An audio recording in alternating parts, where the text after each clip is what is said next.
बोलो तुम सत्य को जानोगे और सत्य तुम्हें स्वतंत्र करेगा।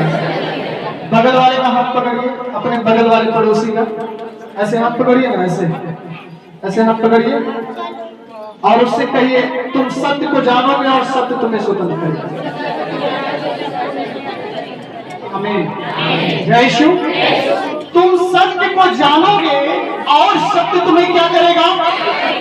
सत्य में वो ताकत है कि जो इंसान में ताकत नहीं है। आज जितने लोग बीमारी में, दुष्ट आत्मा में, भूत प्रेत में, तमाम तरह की समस्याओं में जग रहे हैं, उसमें कहीं ना कहीं सत्य छुपा है। उसका कोई ना कोई कारण है जिसके कारण आप परेशान हैं, और वो सत्य मेरे प्रियो आपको जानने की जरूरत है। आप 100 बार प्रार्थनाएं कराओ, 150 बार प्रार्थनाएं कराओ, लेकिन आप जब तक सत्य को नहीं जानोगे आप कभी छुटकारा नहीं पा सकते। समझ में आया? वचन में यीशु ने कहा कि तुम जब तक सत्य को नहीं जानोगे सत्य तुम्हें स्वतंत्र नहीं करेगा। और यीशु ने कहा मार्ग, सत्य और जीवन नहीं हूं।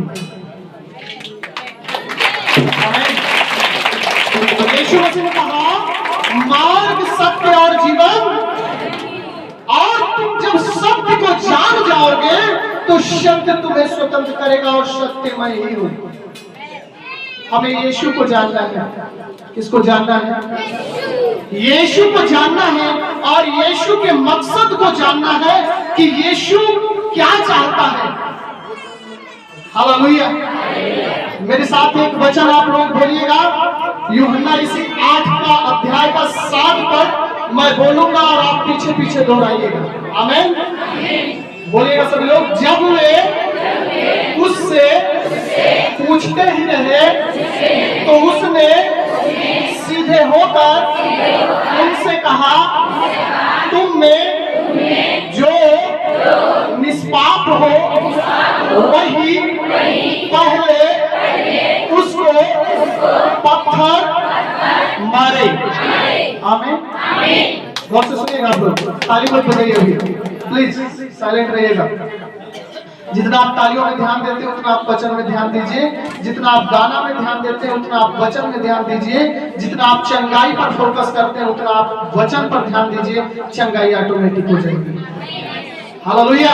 जैसे आप किसी भी स्पेशलिस्ट डॉक्टर के पास पहुंच जाएं और आपको वो दवा दे दे और बोले सुबह दोपहर शाम खाना है, लेकिन दवा खाने का तरीका नहीं, आप दवा उल्टा सीधा खा रहे हो तो आप कभी ठीक नहीं हो सकते हो। सत्य है कि नहीं? कितने लोग जानते हैं ये बात सही है? हाथ उठाएंगे।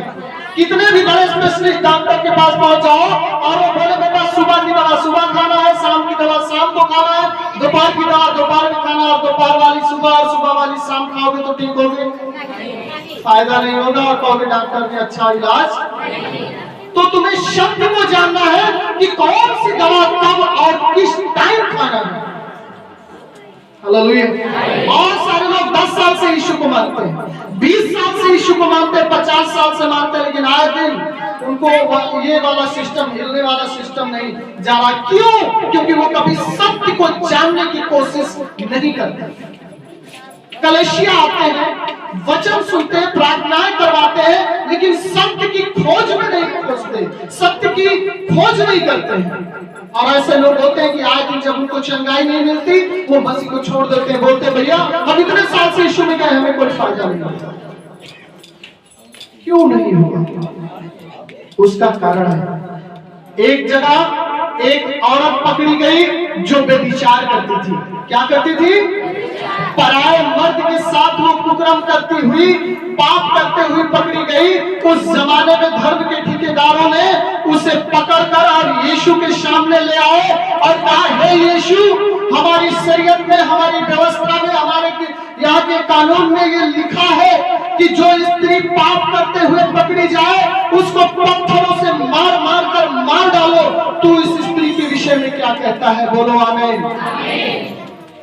यीशु ने कहा कोई बात नहीं, तुम पत्थर मार सकते हो, लेकिन एक बात मुझे आपको बताना होगा कि तुम में जो निष्पाप हो, जिसने कभी कोई पाप ना किया हो, वही पहला पत्थर इस स्त्री को क्या करेगा? क्या करेगा? बाइबल में लिखा है उन सब ने कोई ना कोई गड़बड़ घोटाला किया था। चाहे चींटी मारो, चाहे हाथी, चाहे हीरा चुरावा, चाहे खीरा, चोरी तो चाहे हीरा चुराओ, चाहे चोरी तो चाहे चींटी मारो, चाहे। रोमियो की पुस्तक 3 अध्याय उसका 23 पद अगर हम पढ़ेंगे तो उसमें लिखा है, क्योंकि सब ने पाप किया और परमेश्वर की महिमा से रहित हैं। हालेलुया। अगर हम वेद शास्त्रों की बात करते हैं तो आर्य समाज के लोग लिखते हैं, पाप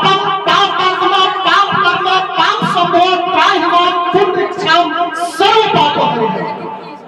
हे परमेश्वर, हम पापी हैं, पाप से हमारा जन्म हुआ है, हम पाप कर रहे हैं, भविष्य में पाप करते रहेंगे। कौन है जो हमारे पापों से हमें मुक्ति देगा? रोमियो 3 का 23 पढ़ेंगे मेरे भाई। हालेलुया। एक बार और परमेश्वर की ताली बजाएंगे। हालेलुया। परमेश्वर का वचन कहते हैं रोमियो 3 अध्याय वचन नंबर 23, इसलिए कि सबने पाप किया है और परमेश्वर की महिमा से रहित हैं। तुम में ऐसा कौन है जिसने पाप न किया? कोई है? उस समाज के लोगों से यीशु मसीह ने कहा, तुमने जो पाप न किया हो वो इसको पत्थर मारे। आज हमारे जीवन में अभी उधर देखिएगा, एक गड्ढा है, गड्ढे में तमाम तरह की मक्खियां, कीड़े पड़े हैं। क्यों पड़े हैं? क्योंकि वो गंदगी है। आप में बीमार लोग होते हैं, दुष्ट आत्माएं पनपती है, शैतान पनपता है। क्यों? क्योंकि जीवन में गंदगी है। रोमियो 6 उसका 23 जब वचन हम पढ़ेंगे तो उसमें लिखा है, पाप की मजदूरी मृत्यु है। पाप की मजदूरी क्या है? पाप की मजदूरी मृत्यु है, परंतु हमारे प्रभु यीशु मसीह में अनंत जीवन है, अनंत जीवन का वरदान है। मेरे प्रियो, जब तक हम सत्य को नहीं जानेंगे हम मुक्त नहीं होंगे। पाप ही परमेश्वर से अलग करता है, और जब आप पाप करते हैं और परमेश्वर से जब आप दूर हो जाते हैं, क्योंकि यीशु ने पापी से प्रेम किया है, पाप से प्रेम नहीं किया। याद रखिएगा इस बात को। बहुत सारे लोग होते हैं, यार यीशु हमारे लिए आया, पापियों के लिए आया। अरे ठीक भाई, पापियों के लिए आया है, लेकिन पाप के लिए नहीं आया। यीशु ने पापियों से प्रेम किया, उनके पाप से प्रेम नहीं किया। पाप करने वाले लोगों से प्रेम किया, पाप का जो काम है उनके कर्मों से प्रेम नहीं किया। दुष्ट आत्मा हमें क्यों पकड़ता है? बीमारी हमें क्यों पकड़ती है? क्यों? क्योंकि हमारा जीवन जो है वो पाप में जाता है। एक 38 साल का रोगी था, उसको यीशु मसीह ने कहा, जा तेरे पाप क्षमा हुए। क्या हुए? क्षमा हुए, दोबारा पाप नहीं करना, नहीं इससे भी बड़ी विपत्ति तेरे ऊपर आ जाएगी। हम अपने अंदर प्रिय झांकने की कोशिश करें। हम लाखों प्रार्थनाएं कराएं, कितनी भी दुआएं कराएं, अगर जीवन नहीं बदलेगा, प्रभु कभी जीवन में काम नहीं करेगा। याद रखिए, कभी जीवन में काम नहीं करेगा।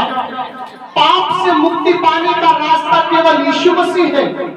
पाप से छुटकारा पाने के लिए केवल यीशु मसीह है। तुलसीदास लिखते हैं कि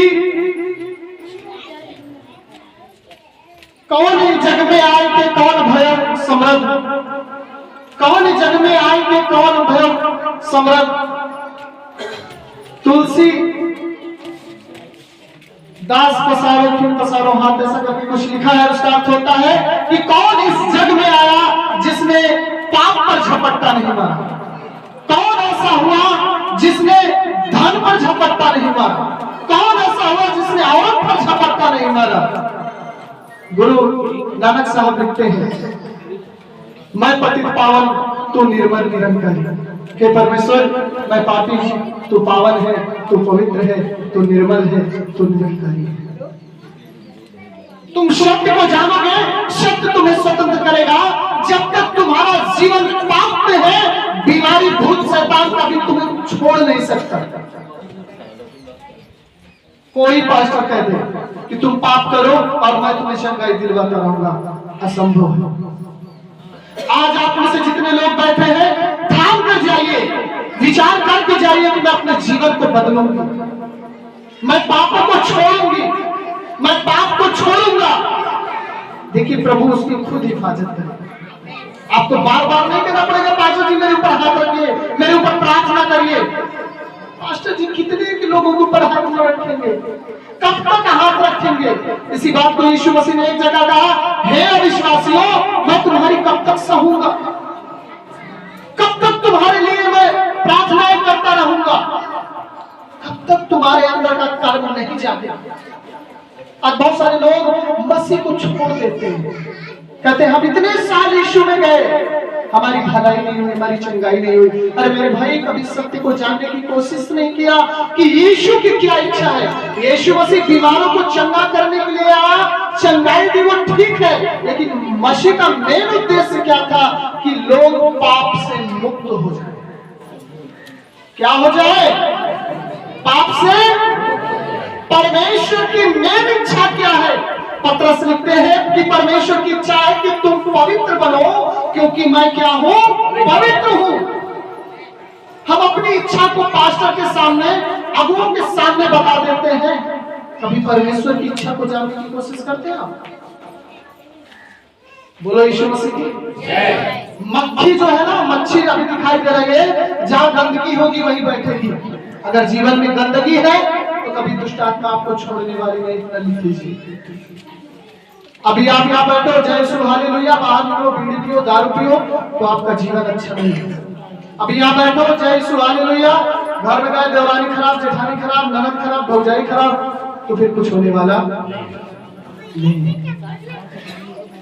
सास खराब पर, अरे मेरे भाई, वो भी परमेश्वर की बेटी है, परमेश्वर का बेटा है। यीशु मसीह आया, किसी से नफरत नहीं किया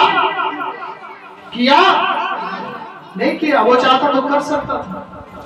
जब उस स्त्री को पकड़ कर लाया गया, कार्टून में जो निष्पाप हो उसको पहला पत्थर मारे, उसमें से कोई निष्पाप नहीं था, सब चले गए। यीशु मसीह निष्पाप था, वो चाहता तो स्त्री को उठाकर पत्थर को मार सकता था, उसको अधिकार था, लेकिन यीशु ने ऐसा नहीं किया। उसने कहा जा, तेरे पाप क्षमा हो गए, तेरे पाप क्या हो गए? क्षमा हो गए। रोमियो 5 उसका 12 पढ़ेंगे तो उसमें लिखा है सबने पाप किया है। कैसे पाप किया? आदम बाबा के जमाने से। आदम और हवा को परमेश्वर ने बनाया, कहा बेटा इस पेड़ का फल नहीं खाना, लेकिन उन्होंने परमेश्वर की आज्ञा का उल्लंघन किया और फल को खाया, और पाप वहीं से जीवन में ट्रांसफर हो गया। वहीं से परमेश्वर की आज्ञाओं का उल्लंघन होते होते आज ये हालात हो गई कि आज इंसान चाह कर भी परमेश्वर की इच्छाओं पर नहीं चल पाता और कहता है मुझे भूत है, मुझे दुष्टात्मा है। बोलो यीशु मसीह। कितने लोग तेल पानी में प्रार्थना करवाते हैं? हाथों को उठाएंगे। तेल पानी में बाटल कितने लोग लाए हैं? कोई लाया है तो हाथ उठाए, या बाटल उठा दीजिए। कोई एक बाटल उठाए। हाँ, इसमें का ढक्कन खोलिए। बस बस बस, सब नहीं खोलेगा, एक आदमी बस बैंक खोल रही है। इसमें का क्या खुल गया? क्या खुल गया? और जब यहाँ से प्रार्थना की जाती है, इसमें आशीष जाती है कि नहीं जाती है ना? हम बाटल का ढक्कन आसानी से खोल देते हैं, कभी अपने दिमाग का ढक्कन नहीं खोलते। बाटल की ढक्कन को हम तुरंत खोल देंगे, लेकिन कभी दिमाग का ढक्कन हम बंद कर लीजिए, क्योंकि इसमें मेहनत नहीं लगती। तुरंत खोला, तुरंत दिखा दिया, यीशु मसीह के नाम में शुरू हो, ठीक है, प्रभु के नाम में काम होगा, आप लगाओगे, चंगे रहोगे। लेकिन जब दिमाग जिस दिन आपका खुल जाएगा ना, उस दिन आप भी कुछ प्रभु में बन जाओगे। बोलो आमीन। इसलिए प्रियो, ज्यादा टाइम नहीं है, मैं केवल आपसे इतना ही कहूंगा, आप सत्य को जानने की कोशिश करें। बहुत सारे लोग मसीह को छोड़ रहे हैं आज, केवल उनका मेन मकसद है चंगाई, मेन मकसद है चंगाई। मेरे भाई, दुनिया में तबाही आने वाली है, विपत्ति आने वाली है। एक दिन हम सबको खड़ा होकर मसीह के सामने जवाब देना होगा। उस दिन आप यीशु से ये नहीं कहोगे मेरी ये बीमारी है, उस दिन यीशु मसीह आपसे पूछेगा तेरे अंदर पाप किया है। जैसे मेरे पास ये मोबाइल है, क्या ये? इसमें एक चिप है, क्या है? चिप है।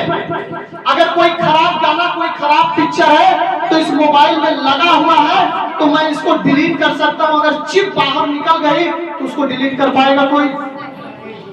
नहीं ना, नहीं कर पाएगा। एक थोड़ा सा 2 मिनट समझ लूंगा।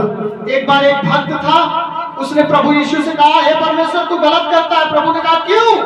कहा जब मनुष्य जिंदा रहता है उसका पाप क्षमा हो जाता है, मरने के बाद क्षमा नहीं हो सकता क्या? प्रभु ने कहा एक बात है, 2 गगरी बना। क्या बना? मट्टी की क्या बना? गगरी। एक को पका लेना आग में और एक को कच्चा रहने देना। उसने वैसा ही किया और उसके बाद प्रभु ने कहा इसको फोड़ दे। इसको क्या कर? उसने उठाया डंडा, फोड़ दिया और फोड़ने के बाद कहा दोनों को फिर उसी तरह बना। दोनों को फिर उसी तरह क्या कर बना। जो कच्ची मिट्टी का बर्तन था उसको उसने साना और उसी तरह फिर क्या किया, लेकिन जो पक गया था वो नहीं बना। इसका मतलब आप समझाते हैं, जब आत्मा शरीर से बाहर हो जाएगी, पश्चाताप का कोई बहाना नहीं है, क्षमा की कोई रास्ता नहीं है।